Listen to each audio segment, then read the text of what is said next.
j'ai dû retirer beaucoup d'aliments au départ et faire un effort de dingue. Et j'ai dû retirer au moins 12 aliments, je crois, de mon alimentation. Et j'en avais des majeurs, le gluten, tous les laits, les œufs, le sucre, la levure, donc pas de moutarde, pas de vinaigre, etc. Tous ces aliments, quand j'ai dû les retirer, je l'ai vraiment vécu difficilement, comme beaucoup de gens qui ont des problèmes de santé liés à l'alimentation ou qui doivent, pour régler l'inflammation qu'ils ont à l'intestin, de devoir retirer certains aliments, de les réduire ou de les cuire d'une certaine manière.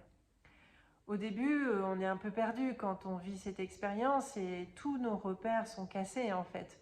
Ils étaient limite pas très bons, mais c'était tes repères depuis ta naissance, depuis ta jeunesse, depuis ton adolescence, depuis ta vie d'étudiant et de ta vie d'adulte au final. Donc ça faisait partie de toi, de tes habitudes, de ton comportement.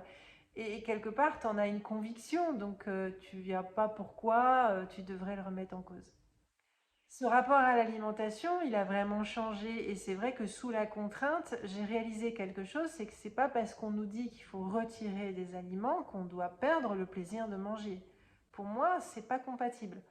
C'est pas parce que on doit faire évoluer notre alimentation pour des raisons précises que l'on peut comprendre parce qu'on nous les explique, parce qu'aussi on ressent le bienfait de retirer certains aliments, mais pourquoi ne pas garder le plaisir de manger? Et là, j'ai réalisé quelque chose qui est qu'en fait, notre culture générale alimentaire, moi la première, elle est assez restrictive pour beaucoup de gens. Parce qu'on n'a qu'une vision d'alimentation et qu'elle reste autour de vraiment les mêmes aliments, les mêmes goûts.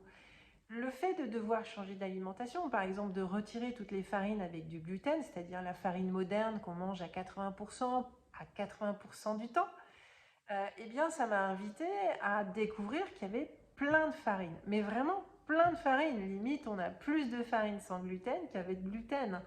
Et du coup, ben, j'ai découvert des saveurs. Travailler avec une farine de pois chiche, ça n'a rien à voir avec une farine d'avoine ou une farine de châtaigne ou une farine de sarrasin.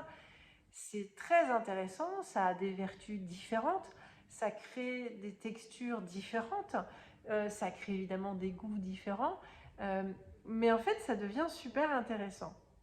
Donc le bonheur de manger, c'est de dire à tout le monde, n'ayez pas peur de changer pour des bonnes raisons, parce qu'on vous les explique pour des raisons de santé, ou le fait d'être peut-être en prévention aussi, parce qu'on sait aujourd'hui que peut-être notre façon de manger n'est pas forcément idéale pour nous maintenir en bonne santé, en bonne énergie. Mais surtout, ne perdez pas le plaisir de manger. C'est très important d'avoir envie d'aller vers son repas. Moi, aujourd'hui, je m'éclate avec mes repas. J'adore me préparer mon assiette. Ça pétille. Il y a plein de couleurs, il y a plein de saveurs. Et j'ai vraiment du plaisir à me préparer ça. Alors, soit le bonheur de manger, c'est vraiment être acteur de sa vie. C'est vraiment de dire comment l'alimentation est mon ami en fin de compte.